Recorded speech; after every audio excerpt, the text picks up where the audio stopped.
Okay, we're back. Apologize for the length of that last video.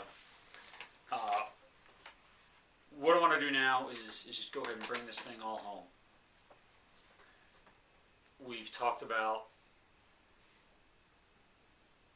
problems with the way the church functions in the world, why the church functions that way, and why those problems are evident. We've talked about alternative ways for Christians in the church to live in the world. We talked about some postures and practices, both evident from Peter and Cornelius' interaction, as well as things we want to do here in town. I want to create a specific proposal for us. As we think about Norristown, as we think about the issues that affect Norristown. So let's pool our knowledge here. What are some of the big problems that you see facing Norristown? Bored youth. Bored youth. I'll write some of these down.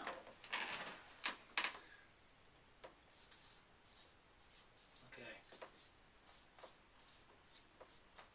Others.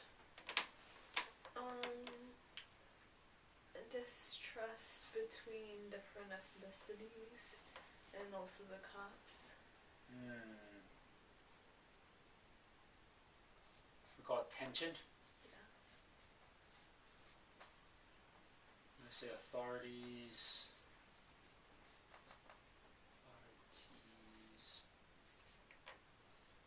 and ethnicities. How about that? Mm-hmm. Good. Good one.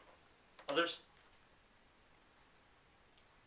The schools are, well, all my kids are ESL, so I don't know if that's part of why they're behind. So actually I can't really say.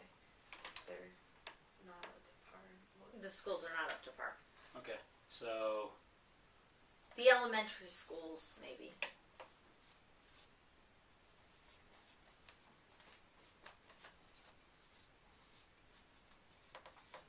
okay.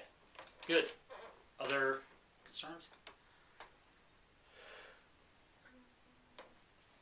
I'll give you one of mine. Employment options. Employment options. Or more correctly, the lack thereof. I can't spell and read at the same time. Right? We've got a lot of people in town who are underemployed, can't make the living wage, makes it harder on the families to survive. Sometimes that leads to welfare system dependency. Yeah. And something I hadn't thought about until like my community development class was like there's a lot of resources and nonprofits in the area, but because those nonprofits are here, it what's the word? Not dissuade. It makes it less likely that businesses will want to open in the area because they see Yeah.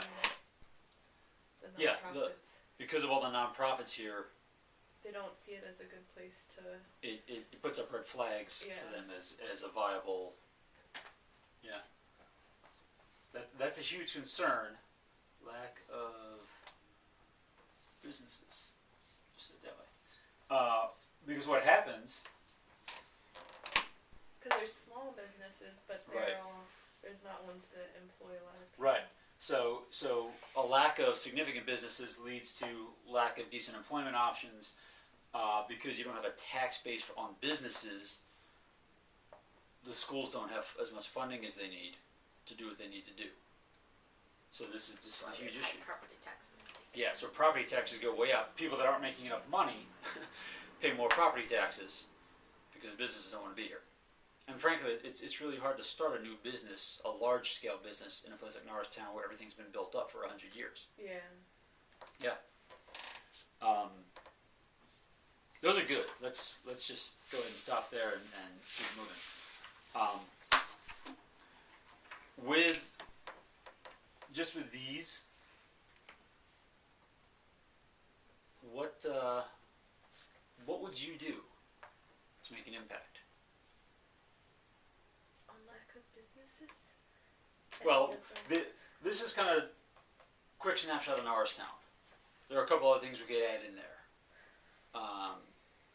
Oddly, like this may sound strange up here, Norristown's kind of dirty, right?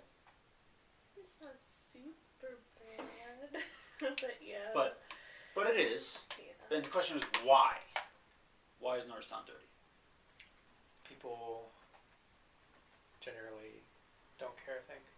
Like our neighbors, I don't know if you've seen the fire escape, garbage bags. It's just a big stack of Oh really? garbage bags, Huh. yeah. So whoever lives on the upper floor is just putting it out the window instead of carrying it down to the trash can. The garbage men come get it. So, yeah, the fact that Norristown is dirty has a lot to do with the fact that Norristown is predominantly renter occupied. The landlords don't care about the property because they're not living in it, and it costs them money to invest in cleaning it up. And because the landlords aren't taking care of things, and the people know they aren't responsible for it.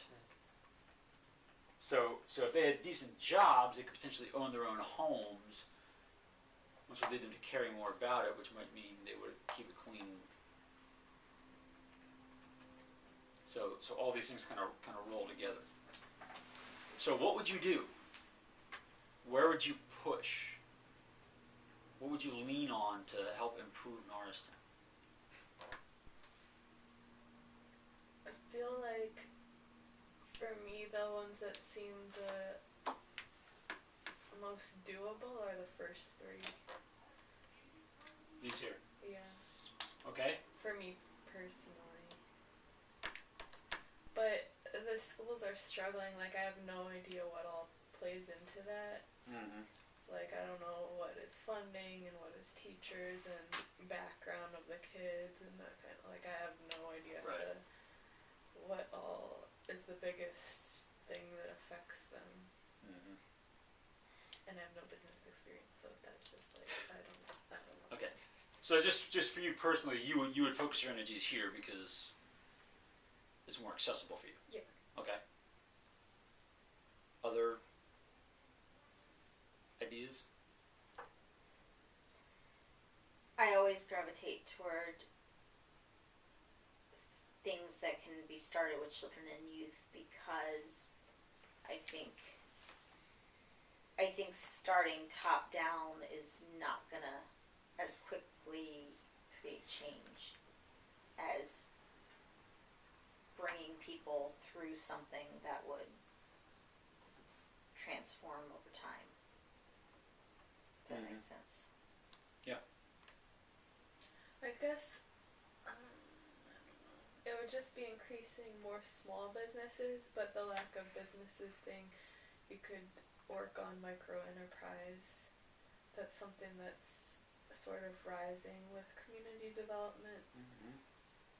but again, it's small as employing small numbers of Right. people. And you have to find a way to make those small businesses successful when you do it. And that's the idea behind the Placita. Oh, really? It's Who a business started it? incubator. I don't know, it's been there since before we moved in. Yeah, it's been there for a I while. don't know how it started. That's that's what it's what it looked at. is. Is a business incubator. I didn't know that. Yeah. There are several But there places needs to be more along of West that. Marshall Street That started in that started in the Placita and eventually Really? moved out. Yeah. Yeah. Good. Well, my proposal for us as a way to address some of these things starts here with the youth, with the kids.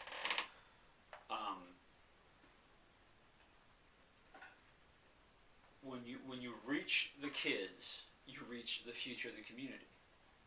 And when you can transform the folks that are going to be in charge of the future, you make a big impact. It takes a while. There are stories of missionaries that will go into a very, what we call a difficult place. And they would spend years and years and years trying to get people to come to faith. And they would eventually get called home because their mission board doesn't feel like they're doing good work. So years later, they send another missionary out, and lo and behold, the entire region has become Christian. Well, what happened was, even though the parents weren't willing to make a public profession of faith, all of their kids were listening in as the missionary would visit and talk, and the kids came to faith. And as they grew up and took over, the region got changed. So, this summer, we would like to launch a youth ministry. You all know we've got 3 Christian kids of our own. We want to start with the Christian kids. We're going to start very small, very manageable.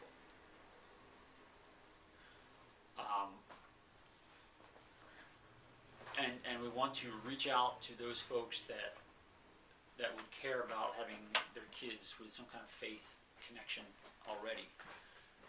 Maybe those kids have friends from school that would plug in. But we're going to start, and we're going to build as God gives the increase, as we have bodies to help with it. The vision that Becky and I had is for a couple of things. One, the significant adult interaction, mentoring for the kids. They say that having an engaged adult who's not a parent is a huge indicator of being able to successfully transition into adulthood and be successful in life. 2, we want to engage these kids in opportunities to serve. We want to give them significant tasks so that they feel significant, so that they feel like they are empowered. And as they feel empowered, and as they do things and go places and try out new things and be successful at them, their horizons are going to change. They're going to get bigger. They're going to expand. As adults start to speak into their lives and give them both skills, maybe we take them and teach them how to paint something or how to swing a hammer, or even what it means to weed a flower bed appropriately. We're going to also be sort of teaching them how to interact successfully in life, how to have appropriate attitudes, trying to root out destructive ideas and attitudes as well. Does that make sense? Mm-hmm. Do you guys see how that idea is going to affect some of this stuff? It's going to very easily give us opportunities to help those students in the classroom. We build the ministry around middle school geography, really, boundaries for middle schools. The bad air in the school system really seems to be in Norristown's middle schools. So that if we can reach that group, so we're going to start young, and try to grow from there. As those kids age, the program will age with them. If we can move down a little bit younger and start reaching some kids in elementary school, maybe we can do that. But we need people who are going to spend time with the kids. Our friend Na, who runs the Young Lives program, has said that, just kind of based on her own informal, non-scientific research, but from talking with mentors and the young girls that they work with, about the time you hit 120 hours of interaction between a mentor and a mentee is when students' lives really start to change. They really start to take off. The transformation really starts to take root. It doesn't matter how long it takes to get to that 120 hours, but whether they're walking with them over a long time or doing an intense investment over a shorter time, at 120 hours, that's when kids start to get it, and they start to... Where are you parked? I think we're all on the You guys are all on the other side of the street. We're okay. Yeah, I'm not. Okay. He's gonna keep pounding if you don't go answer. So, think about what it might look like for you guys to get involved in that program. But that's where we're going. I think that opportunity to incarnate what it means to be a Christian, to be missional in our environment, revolves around the kids, to help them become more than what this place says they can be. Okay?